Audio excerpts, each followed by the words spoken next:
So now we'll move beyond Italy and look at the 17th century and the development of the Baroque style in Spain, Flanders, France, and England. We'll start with Spain. So in the 17th century, the Spanish Empire was rapidly weakening. After a long period of rebellion, Portugal established independence from the empire in 1640. The Kingdom of Naples was in a constant state of unrest, and after 80 years of war, the Protestant Northern Netherlands, which had formed the United Provinces, gained their independence in 1648. Now, despite this decline in power, 17th century Spanish arts and literature experienced a golden age. Now, previously in the 15th century, Spanish artists had been most influenced by the art of Flanders, and in the 16th century, it was the art of Florence and Rome.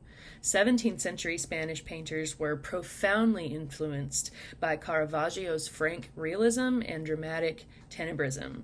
The Spanish Baroque is an ornate, complex, theatrical style characterized by dramatic religiosity, hyper-realistic surface details, non-idealized naturalistic figures, and strong contrasts of light and shadow. Still life scenes provided the perfect opportunity for 17th century artists to showcase their skill through the artful arrangement of objects rendered with intense attention to detail. Juan Sanchez de Cotan is one of the earliest painters of these pure still life compositions in Spain. Bodegon is the Spanish term for still life, coming from bodega, a storeroom or tavern. But taken more generally, bodegon refers to the representation of common objects of daily life, often including food and kind of food utensils, usually presented in a storeroom, a kitchen, or a tavern-like setting. So here he's contrasted the irregular curved shapes of the fruits and vegetables with this angular geometric pantry setting. He's carefully arranged the objects, a quiche, a cabbage, a melon, and a cucumber. He's even hung two of them from kind of the upper shelf.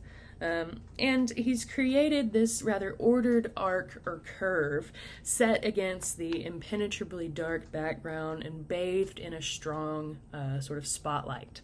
Now, it was not uncommon for artists to sometimes slip in religious meanings into these still life paintings. De Cotan was a Carthusian monk. Now, the Carthusian monks were a Catholic monastic order who devoted their lives to seclusion and prayer. This scene is certainly infused with a sense of sparseness or simplicity that might recall such interests. Another theory is that de Cotan is responding to the work of 3rd century Greek mathematician and astronomer Archimedes, which had just been made publicly available, and so maybe this is a parabolic curve. Or another theory is that perhaps the compositional arrangement relates to the cosmos and planetary movement.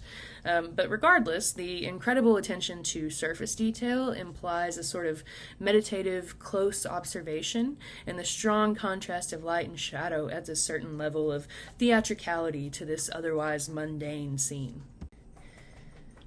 Giuseppe de Ribera was born in the Spanish city of Seville, but he studied in Rome and then settled in the Spanish kingdom of Naples. He really combined the classical and Caravaggesque styles he learned in Rome into a new Spanish style. Now, during this period, remember that we're still in the Counter-Reformation, and the Catholic Church is trying to draw people back to Catholicism. They commissioned heroic depictions of martyrs who had endured extreme torments in sort of tests of their faith. Here, Ribera depicts the martyrdom of Saint Bartholomew, who was an apostle who was martyred by being flayed alive. Bartholomew here gazes up towards heaven in awe and gestures theatrically, both of which are choices that sort of reflect Caravaggio's influence here and really help to create this characteristic dramatic religiosity of the Spanish Baroque. To the left, his executioner tests the sharpness of his knife. So this is the moment in which Bartholomew is about to be flayed. Ribera sort of heightens the intensity of the moment with this dramatic tenebrism that highlights the extremely realistic details of the figure's face and his aging, kind of wrinkled skin. The figures are all compressed in the space, creating that Baroque sense of closeness that really makes the viewer feel like they're part of the scene as well. Francisco de Zurbarán worked in Seville, which was the major southwest Spanish city, and he worked primarily for monastic orders. And so here he presents us with a different martyr. This time we have Serapion, who was a member of the 13th century order that had been founded to rescue Christian prisoners from enemies. Serapion sacrificed his own life in exchange for the freedom of captives. Zurbarán presents kind of this event without all the grisly details, and instead he shows us the very quiet moment just after Serapion's death. His hands are still tied with these coarse ropes, and we can see a small little bump on his forehead, but there's no blood and no obvious danger. This is a peaceful moment given to one who has earned it by living a righteous life. Again, we have this dramatic tenebrism, which creates sort of this interesting play of light and shadow over the sort of folds of the off-white robe, kind of creating various levels of intensity within the shadows. And the sort of strong spotlight kind of reveals the deathly pallor of the martyr's face as well. Diego Rodriguez de Silva y Velázquez was the most prolific painter from the Seville Caravaggio school. He entered Seville's Painters Guild in 1617 and began his career as a tenebrist and naturalist.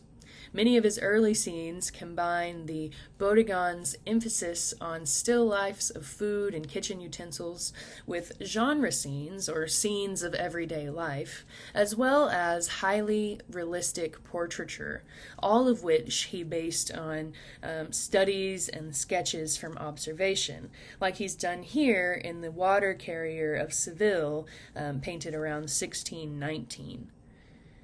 The dramatic tenebrism has been inspired by Caravaggio and sort of illuminates this earth-toned composition.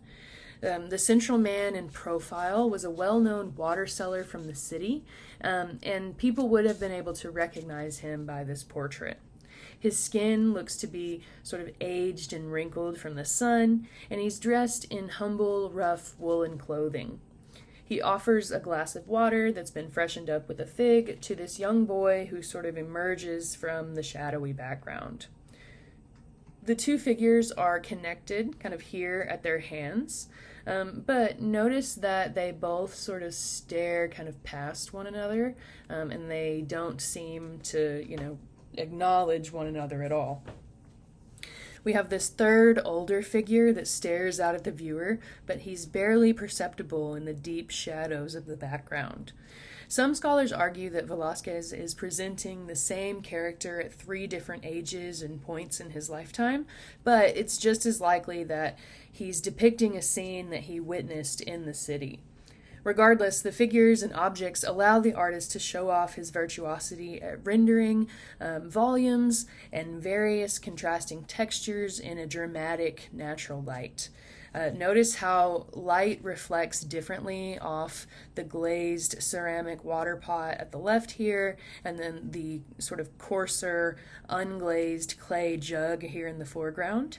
Also, he's using contrasts of light and shadow across the surface of this jug to create these thin, sort of shallow rings that have been made by the potter's fingertips as they crafted this piece on the pottery wheel.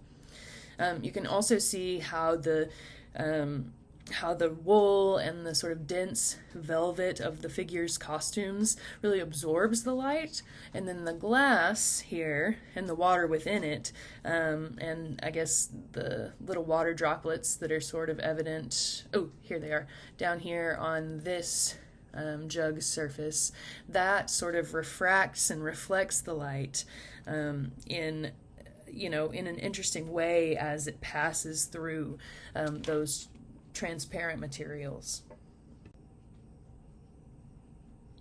In 1623, Velázquez moved to Madrid and became the official court painter for King Philip IV.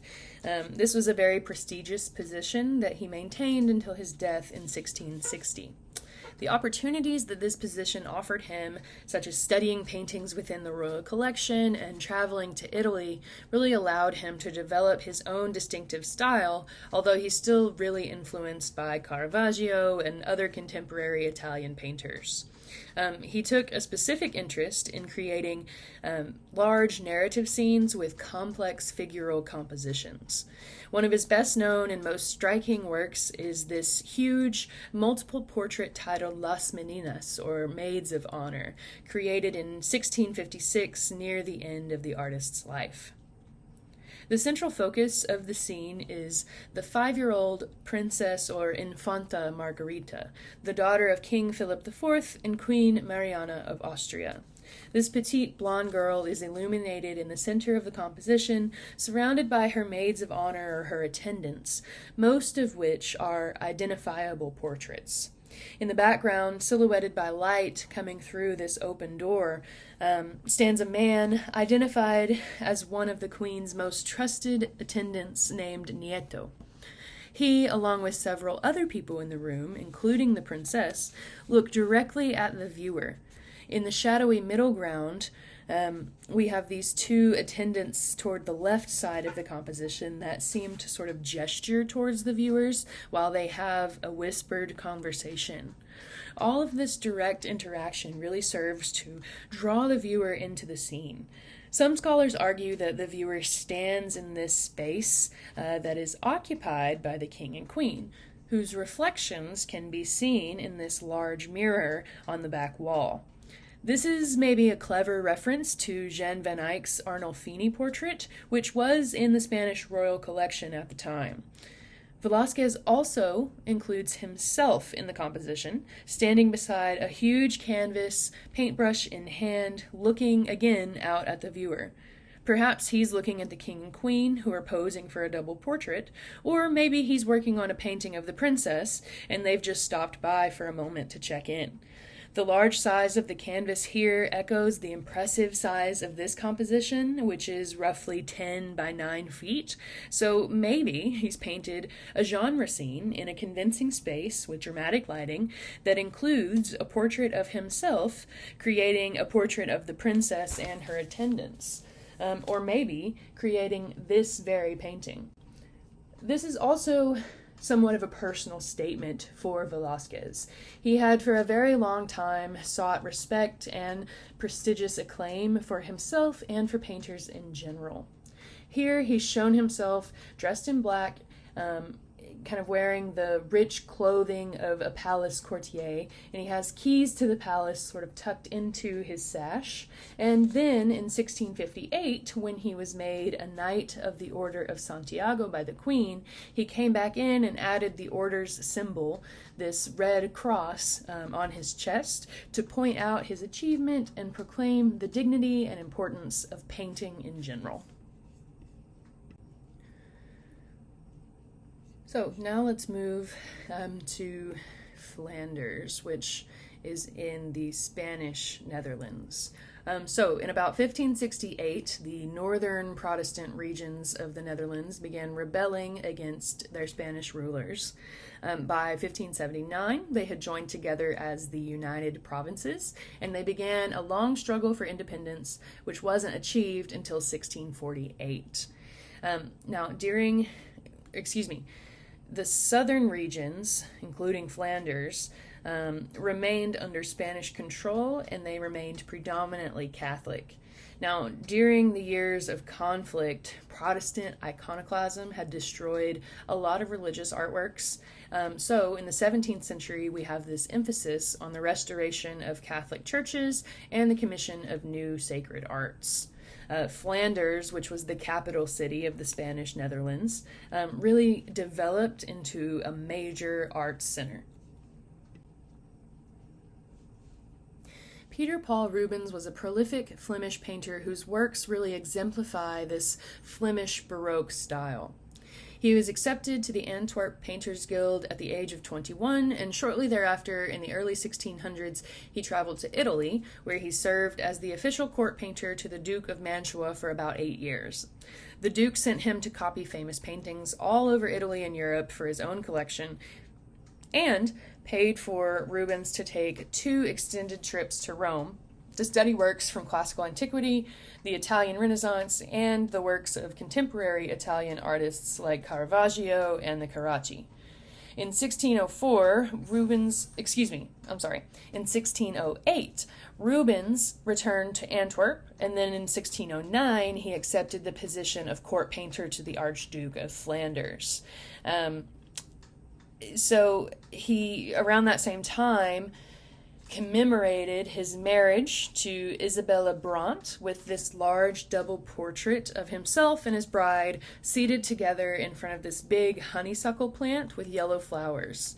Now this plant and its yellow flowers symbolize happiness, joy, and optimism, so he's probably trying to sort of show or kind of boast their marital bliss here. Now, both figures sort of look confidently out at the viewer, and the high level of detail in their lavish costumes really demonstrates the artist's virtuosity and the wealth and elevated social status of the couple. Their right hands are joined in a traditional gesture of marriage, and then he slips his foot kind of into the folds of her flowing red skirt, which implies that they were rather closely connected and that this was not just a political alliance, although the pairing was certainly that as well.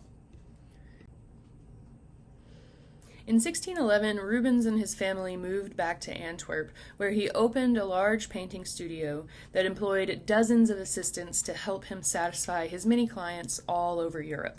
His studio produced more than 2,000 paintings, and many of his assistants were or became successful painters in their own right. Rubens' first major commission out of this Antwerp studio was a huge 15 by 21 foot canvas triptych for the main altar of the Church of St. Walpurga. This work is titled The Raising or the Elevation of the Cross, and it's probably Rubens' most famous work. He presents us with this very dramatically lit diagonal composition of lively figures situated in a landscape that extends across all 3 panels. The central panel here focuses on the physical strength and the exertion of the men struggling to raise the cross with Jesus already stretched out upon it. There's this sense of dynamic tension that is being created along the diagonal line of the cross, and Christ's heroic muscular body is the clear focal point. Notice the chiaroscuro being used to model the figures and how that's been exaggerated through the use of tenebrism. So we have this dark, shadowy background and this sort of strong spotlight that creates intense highlights and deep shadows across the figures and forms in the middle and foreground, increasing the drama and intensity of the entire work. Over here in the left wing, we have Mary and John kind of emerging from the dark shadows as they gaze affectionately at Christ. Then in front of them, we have this sort of triangular pile of weeping women and children. Notice the sort of diagonal line that's created by the dark shadow between the 2 figural groups and how it echoes the diagonal of the cross in the central panel. And then it also serves to sort of situate Mary and John in their own sort of separate space. In the right panel, we have a Roman soldier on this large gray horse, sort of supervising the action of the central scene, and he points his baton towards them, creating this implied diagonal line that runs in the opposite kind of direction as the main diagonal, which kind of adds to the sense of tension within this scene. Behind him, we have another soldier, actually 2 other soldiers who are preparing the 2 thieves who are to be crucified alongside Christ. One of them is being escorted forward by the soldier behind him, and then the other is being stretched out and nailed to this cross. He's shown lying on the ground, and his figure has been sort of radically foreshortened here. Now, in addition to the powerful figural composition, the three panels are visually unified through the landscape and the sky. The left and central panels share this rocky outcropping covered with oak trees and vines, and then the unification of the central and right panels is accomplished through the sky, which begins to darken here in the central panel, and it becomes this impending eclipse of the sun on the right wing. This is an event that is recounted in the Gospel of Matthew. It says, "From noon on, darkness came over the whole land." This attention to biblical accuracy is also seen in the text on this scroll at the top of the cross, which reads, "Jesus of Nazareth, King of Jews," written in Greek, Latin, and Aramaic, as told in the Gospel of John. In both cases, with the scroll and the eclipse here, Rubens is adhering to one of the primary mandates of the Council of Trent, which called for historical accuracy in the representation of sacred events. So we have this very sort of dynamic, diagonal composition full of dramatic tenebrosity, exaggerated gestures and poses, and intense emotions, all of which show Rubens' debt to Italian art, but we also see the influence of Caravaggio, and he's sort of using these rich colors and meticulously rendered surface details that recall his native Flemish traditions as well. Rubens' expressive visual language was considered appropriate for a variety of subjects, both religious and secular, and his intelligence, courtly manners, and personal charm made him a valuable and trusted courtier for many royal patrons. He was also not above collaboration. Again, in his workshop, he employed dozens of assistants, but he also would train or hire specialists in costumes, still lifes, landscapes, portraiture, and animal painting to sort of work with him. For example, here we have a work that was begun in about 1611 and probably finished in about 1618, titled Prometheus Bound. The subject here is the mythological hero Prometheus, who stole fire from the gods and gave it to humanity. As his punishment, Zeus decreed Prometheus would be chained to a rock and that his liver would be eaten by an eagle, but it would regenerate overnight, so he has to do this over and over again for eternity. Rubens brought in Franz Snyder, a specialist in painting animals and flowers, to paint this huge eagle who is shown digging his talons into Prometheus's torso and face as he sort of plucks his liver out of this cut in his side and devours it. Again, we have this sort of dynamic diagonal composition and dramatic lighting that illuminates the heroic musculature of Prometheus and the anguished expression on his face. Rubens employs a characteristically loose, energetic brushstroke in the figure and the landscape that creates a sense of sort of chaotic, writhing movement. Also, notice these small chains that are kind of wrapped around his wrists really seem like they're hardly adequate to confine such a powerful hero. Some people argue that Rubens was really trying to convey more of a psychological imprisonment than a physical one. Notice how the eagle is sort of rendered in high detail with very tight, meticulous brushstrokes that sort of contrast those of Rubens kind of around in the landscape and on the figure that are a bit more loose and expressive. Now, in the 17th century, the struggle between Prometheus and the eagle was sometimes interpreted allegorically. Sometimes it was used to represent the struggle involved in artistic creativity, and other times it represented the heroism involved in enduring both bodily and spiritual suffering. Others saw this as an allegory for Christ's crucifixion on the cross, and the idea of personal sacrifice for the good of humanity. And so in this interpretation, the gash on Prometheus's side may echo the wounds that Christ endured during his torture on the cross.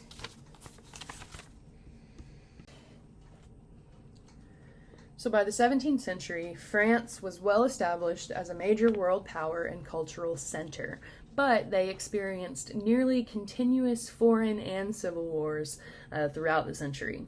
In 1643, King Louis XIV ascended the throne at just 5 years old during a period of political unrest. His mother, Anne of Austria, served as regent with the assistance of the Cardinal Mazarin until 1661. Louis XIV's reign was from 1643 to 1715 and is the longest in European history. He was an absolute monarch, meaning he had complete authority over all aspects of government, and he asserted a divine right to rule. He identified himself with the classical sun god Apollo and took on the self-appointed title the Sun King. Throughout his rule, Louis XIV really demonstrated an expert use of Baroque art and architecture to express his divinely inspired political dominion and authority. This portrait, created in 1701 by court painter Hyacinthe Rigaud, depicts a 63-year-old Louis XIV posing proudly in rich royal regalia and framed by this lavish billowing curtain. He wears a blue coronation robe that is decorated with gold fleur-de-lis, which are symbolic of the French monarchy, and his robe is also lined with black and white ermine fur. His royal sword hangs from his belt, symbolizing his military power, and he props his scepter on this bench where his crown also rests. He's sort of showing off his elegant legs. He was a trained ballet dancer, so he was very proud of his lean, muscular legs, and notice that he's wearing high-heeled shoes to sort of compensate for his short height, and then his poofy hairstyle kind of makes him seem even taller. Now behind him here we have this wide column which references classical antiquity and therefore the king's cultural and intellectual interests, but it also sort of serves as a symbol of his strength. Now, Louis XIV originally commissioned this work as a gift for his grandson, the future King Philip V of Spain. But when it was finished, he liked it so much that he decided to keep it for himself. And I believe he placed it over the throne, and so it would serve as the king's proxy in his absence. And it's said that courtiers were sort of forbidden to turn their backs on it, just as they would have been for the actual king. But for all its sort of pomp and circumstance, there's a surprising amount of humanity in King Louis XIV's face. He has this sort of soft, although still smug, expression, and his sort of direct gaze and the frank realism in his face that shows signs of his aging, that sort of makes him appear surprisingly human and maybe even somewhat relatable. In 1668, Louis XIV began renovating a small chateau just outside the capital city of Paris, in the city of Versailles, which had originally been built as a hunting lodge for royals and aristocrats. The project began in 1668 and was finally completed in 1685, and Louis XIV commissioned all of the best architects, artists, and designers to complete his project. Designers of the palace and park complex included Levaux, the primary architect, who was succeeded by Jules Hardouin-Mansart after his death in 1670, Charles Lebrun, a painter who oversaw the interior decoration, and André Lenort, who planned the gardens. Now, in 1682, Louis XIV moved into the new palace, and eventually he required his entire court to live in Versailles, including 5,000 aristocrats and 14,000 servants and military staff members within the palace itself, and another roughly 30,000 residents in the town, most of whom were royal employees. The gardens at Versailles were designed by André Lenort, and they cover nearly 2,000 acres. They are classically harmonious in their symmetrical geometric design, yet Baroque in their vast size and extension into the surrounding countryside. The formal gardens are nearest to the palace, and they become progressively less elaborate and larger in scale as they get further away. They are organized around a long central axis with wide intersecting paths that run between plant beds and reflecting pools. After the formal gardens are the lawns, large fountains on terraces, and clusters of trees that conceal features like an open-air ballroom, all sprinkled with statues by more than 70 sculptors. The Grand Canal, a mile-long cruciform pool, marks the central axis of the gardens. Water wheels brought water from the river to supply the canal, and some 1,400 fountains in the park. There wasn't enough water, though, to run all the fountains all the time. Those that were near the palace operated all day, but the rest were really only turned on by servants when the king approached. Here's a peek at a few of the groves, which sort of enclose these small garden spaces. These are typically adorned with fountains, vases, and statues, and they sort of introduced an element of surprise or fantasy within the greater garden, and these served as open-air spaces for court entertainment.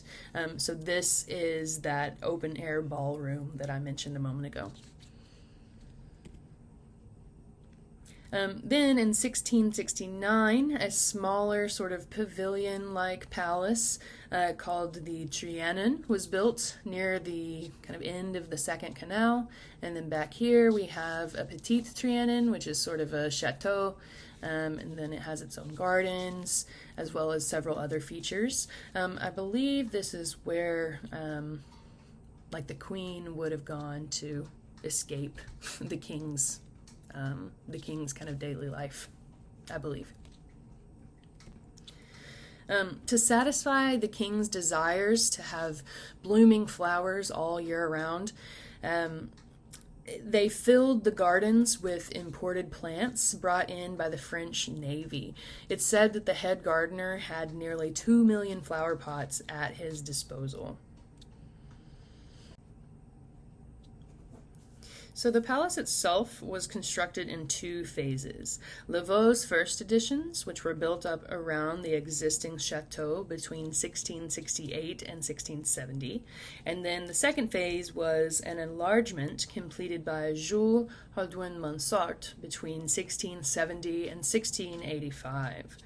Their combined designs transformed the small chateau into an enormous, gilded, mirrored palace that expressed King Louis XIV's absolute authority. The structure contains an impressive 67,000 square meters of floor space, which is roughly the size of about 12 football fields.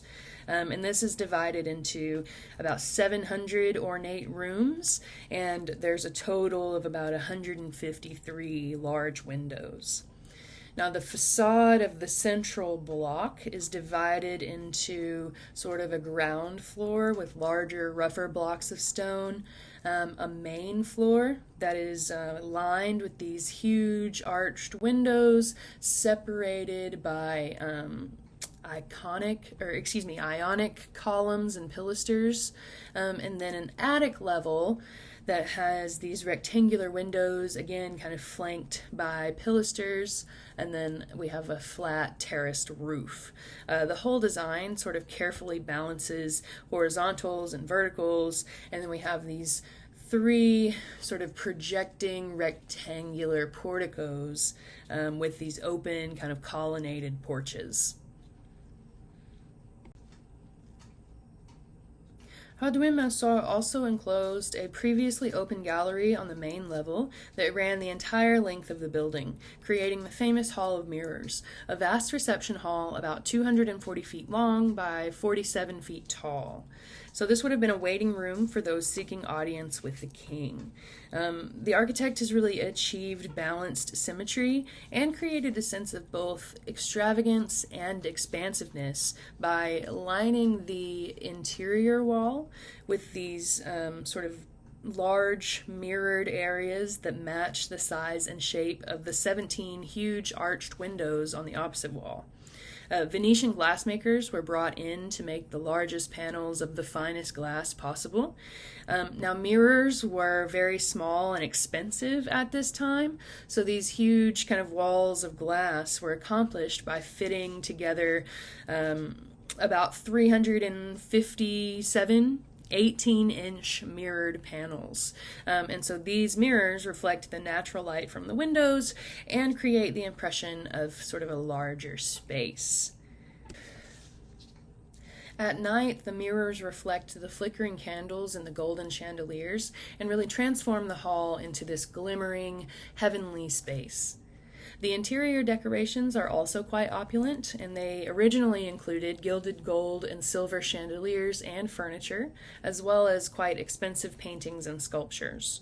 Now, the ceilings here are covered with painted canvases by Charles Le Brun that sort of glorify King Louis XIV's reign and military triumphs, and these scenes are accompanied by scenes of classical gods. So Versailles, inside and out, is, quintessentially Baroque with this ornate drama and opulence. And the overall theme of, glorifying King Louis XIV as the Sun King and his absolute power, all of that is reflected figuratively in the elaborate gardens, the architecture, and the paintings, but also it's reflected literally in the mirrors. So art, like everything else in 17th century France, was under royal control. In 1648, the French Royal Academy of Painting and Sculpture was founded, and although it wasn't the first European arts academy, none of them had ever exerted such strict control over the arts. The Academy assured artists royal and civic commissions and financial success, although there were many who were able to sort of find success on their own. Now, one of the most important things that the French Royal Academy did was divide paintings into 5 categories that were ranked in terms of difficulty and prestige. So the highest of these categories would have been history paintings, which encompass sort of highbrow subjects taken from classical antiquity, mythology, the Bible, maybe allegories. And these are considered, the most prestigious genre because artists were required to have, not only technical skill, but imagination and intellect. Portraiture was maybe the second highest category, focusing on the capturing the kind of correct likeness of individuals. Genre paintings depict scenes of everyday life. These don't have, grand ideas, although some of them do have moralizing undertones. Landscapes were pretty low in this hierarchy, consisting of all representations of rural and urban topography, be it real or imagined. And then the lowest of these categories was still life paintings, which represent inanimate, often luxurious objects, and again, sometimes include moralizing messages. And so if you weren't painting history paintings, the Academy really didn't, have an interest in you. Now, in the 1620s, French painting was most prominently influenced by classicism. The Royal Academy encouraged studies of the surviving examples of classical antiquity, as well as the Italian Renaissance. But the impact of Caravaggio's dramatic tenebrism, frank realism, and compression of large-scale figures into the foreground was also quite prominent. And so sometimes, in 17th century, French painting, sometimes the style is referred to as Baroque classicism instead of just Baroque. One of the most important followers of Caravaggio in France was Georges de la Tour.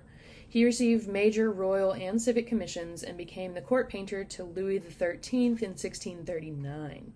This work from about 1640, titled Mary Magdalene with the Smoking Flame, is a great example of how Latour adopted Caravaggio's compressed compositions and how he really revels in the dramatic effects of lighting. Often it seems that light is the true subject of his compositions. Now here, as in many of his works, the light source is shown in the composition. In this case, we have the flame from an oil lamp burning on the table. Its warm, gentle glow illuminates Mary Magdalene, who was an ardent follower of Jesus, a member of his inner circle, and one of the first to see him after his resurrection. She seems completely unaware of the viewer, despite the fact that the compression of the figure to the forefront of the picture plane creates a sense of intimacy. She seems somber, even, sort of contemplative as she gazes at the flickering light, and the skull in her lap, which is a symbol of mortality, implies that she's thinking about the fragility and maybe the futility of human life. The dramatic tenebrism here really enhances this melancholy mood, while the simplicity of the scene adds a feeling of quiet timelessness. Here's another example of Latour's work. This is Joseph the Carpenter from 1645. Here he presents us with a very private, intimate scene of a young Jesus with his stepfather Joseph in Joseph's carpentry workshop. Again, we see the light source within the composition, and it sort of directs our gaze to the focal point. Now, the title implies that Joseph is the main focus, but the candle here really spotlights the face of the young Christ with an almost divine light. He raises his hand, maybe to protect the candle's flame, or maybe in a gesture of blessing, as he watches Joseph, who is sort of physically giving attention to his work. But if you notice, he's glancing up at Christ. Joseph's age and experience sort of contrasts with Christ's youth and innocence. And then this tool that he's using, which I believe is called an auger, it's in the shape of a cross. So the composition here sort of foreshadows the events that will happen later in Jesus' life. Now again, Latour has employed dramatic tenebrism that sets the mood and really heightens the emotional impact of the scene. And he's also compressed these figures, which are rather large, into the foreground, creating again a sense of intimacy for the viewer, sort of as if we are in this space experiencing the same moment of realization that Joseph is. Now, at the same time that this French Baroque style, inspired largely by Caravaggio, was sort of developing and growing, we also have these classicists who looked to antiquity, the Italian Renaissance, and contemporary Italian artists like the Carraccis, to some extent Venetian painters as well. But they also sort of developed rather individualized personal styles that conveyed an entirely different mood than Latour and others who were sort of ardent followers of Caravaggio. Two prominent French painters were Nicolas Poussin and Claude Lorraine, and they both pursued their careers in Italy, though primarily for French patrons. These two painters perfected the French ideal of the classical landscape, and they were highly influential to future generations of painters. Poussin and Lorraine are considered classicists because they organized natural elements and figures into gently illuminated, rigorously ordered, and idealized compositions. So Nicolas Poussin was born in Normandy, and he arrived in Rome in 1624, where he received commissions from the wealthy Barberini family as well as other aristocrats. Whereas many Baroque painters like Rubens developed a looser, sort of painterly style, Poussin tends to be more linear, demonstrating a strong focus on the clarity of drawing, line, design, and proportion. In 1639, he was commissioned by Giovanni Maria Roscioli, the secretary of Pope Urban VIII, for two large paintings that showed St. Matthew and St. John writing their texts in extensive landscapes with classical buildings in ruins. Now, these two paintings exemplify a new style of rigorously ordered and highly idealized classical landscapes with figures. This is an artistic theme and format that was really developed by Poussin. So both compositions here feature a characteristically Poussiniste landscape. He uses clumps of bushy trees to kind of bookend the scenes. enclose the panorama of the landscape that really sort of stretches across both canvases. And these two canvases were meant as a pair, so it makes sense that they're sort of unified by the landscape. Matthew and John are both sort of roughly in the center of their respective compositions, and each is in a relatively classical pose, and they're turned inward so that they face each other. The two compositions are further unified through the precise placement of elements like trees and buildings and the huge blocks of classical masonry that are featured sort of in the foreground of each scene that kind of imply that this is the same location, especially this kind of square monument in ruins. That really seems to be the same, just from maybe a different angle. Now, the inclusion of these elements kind of references the fall of these great civilizations of the past and the beginning of the new Christian order, which is really symbolized by the two evangelists, both being hard at work on their respective gospel books. Poussin has also employed a sort of consistent sense of perspective in both compositions. Each picture plane recedes into the distance through a clearly defined foreground, middle ground, and background, illuminated with an even light that creates sort of gentle shadows and highlights. Poussin likes to use visual elements of the composition to lead the viewer's eye back into space. In Matthew's scene, we have the river that sort of creates this lazy, zigzagging path back into the distance. Here in John's composition, it's a little bit different. Poussin precisely places the large square ruin in the extreme foreground, and then we have this cluster of trees kind of in the midground. Then we have a ruined temple and an Egyptian obelisk kind of in the further background. And then way back here in the distance, we have this hill. And then right here on the shoreline, we have this little round building, which is Hadrian's tomb. And so the placement of these objects kind of creates these implied lines that connect them and kind of pull the viewer back into space in the same way that the river does. So really, Poussin's true subject is the landscape and the balance and order of nature, rather than the writing evangelists. Claude Lorraine arrived in Rome in 1613, where he first studied with a specialist of architectural painting, but he really preferred landscapes.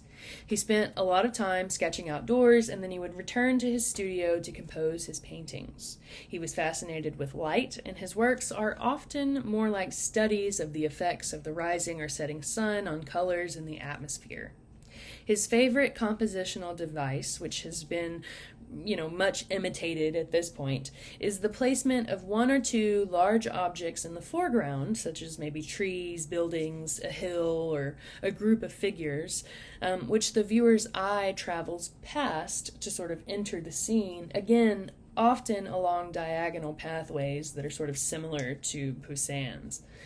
So, for example, this work, titled Pastoral Landscape from 1648, kind of actively leads the viewer into the space along this continual, implied, zigzagging path. So in the foreground, we have these figures at the right, and they sort of gesture towards maybe these cows that are traveling towards the left, and that kind of brings our eye to the opposite side of the composition, where we have this bridge that sort of cuts diagonally back through the space, and we actually have a small figure, kind of an elder, traveling along the bridge, so that kind of pulls us through the middle ground into kind of the background, and then across the bridge, kind of in the distance, we have this tall, kind of walled city.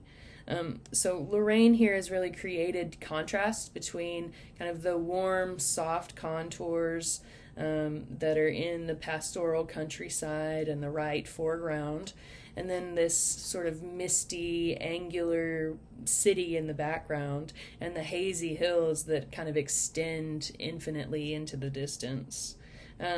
Lorraine's landscapes kind of seem to convey maybe a sense of nostalgia for the simple rural lifestyle of these kind of shepherd folk here in the foreground. Um, you know, he's sort of implying that he favors the slower pace of life instead of the fast-paced hustle and bustle of the city. We could even read this as if the gestures of these figures are kind of pointing not maybe to the cows, but maybe instead to the city in the distance, and maybe they're having this very, conversation together about the pros and cons of the city and the countryside. 17th century England was kind of, dominated by political upheaval, and we have a number of different kings and queens, some of which support Protestantism, some of which support Catholicism. But the royal court in general still really favored foreign sculptors and painters. However, architecture during the 17th century was dominated by native English designers who really successfully introduced classical architecture to the country. Inigo Jones was an English architect who had studied the work of Andrea Palladio in Venice very closely. In 1615, he was commissioned to design the banqueting house for the Royal Palace of Whitehall to replace an earlier hall that had burned. The structure, built in 1619 to 1622, really introduced England to Jones's version of classical Renaissance architecture. The banqueting house was used for court ceremonies and entertainment. The west facade, seen here, consists of what appear to be two stories that have been superimposed with Ionic and composite orders, sort of raised over this more plain basement level. Pilasters flank the bays on the ends, and then engaged columns kind of set off the three central bays, I suppose. Now, down here on the lower level, the windows are crowned with alternating triangular and semicircular pediments, but up here on the second level, the windows are topped with these flat cornices that are supported by volute brackets, and then we have this sort of decorative sculpted garland that runs just below the roofline. The exterior may imply two stories, but the interior of the banqueting house is just one large hall with antechambers on either end and this sort of faux balcony that is supported again by these sort of scrolling volute brackets, and it protrudes over this, again, faux colonnade of these engaged Ionic columns. Now, notice that up here on the balcony level, we have engaged Corinthian pilasters. So we've got that sort of alternating use of the rounded column and then the flat square pilaster again. Now on the ceiling, Jones divided the flat space into 9 sections, and then later in 1630, Charles the Fifth, I believe, I could be wrong, but anyway, the king commissioned Peter Paul Rubens to come in and decorate the ceiling with canvases that really glorify the reign of James I. Now, the most prominent English architect after Jones's death was Christopher Wren. Wren was actually a professor of astronomy who dabbled in architecture, at least until 1665, when he traveled to France to further his education. While in France, he met several architects as well as Bernini, who was consulting on designs for the Louvre. So when he returned to England, he had this newfound admiration for the French classical Baroque style. And in 1666, a great fire destroyed a large part of central London. So afterwards, Wren was continuously involved in rebuilding the city, which included the design and construction of more than 50 churches. His major project from 1675 to 1710 was the rebuilding of St. Paul's Cathedral.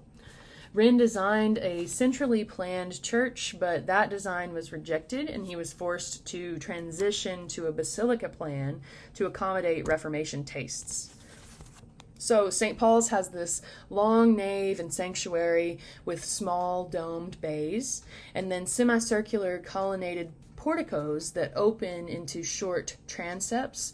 And then above the crossing is the dome that rises some 366 feet high.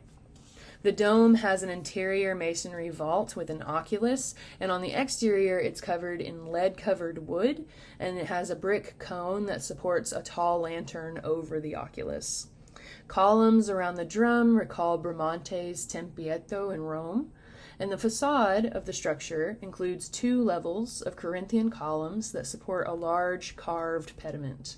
The deep porticos and columned pavilions on the towers create dramatic areas of light and shadow, and the grand scale of the cathedral, combined with its triumphant verticality, its complexity of form, and the chiaroscuro effects, really make it a major monument of English architecture and truly reflect the exaggerated drama of the Baroque style.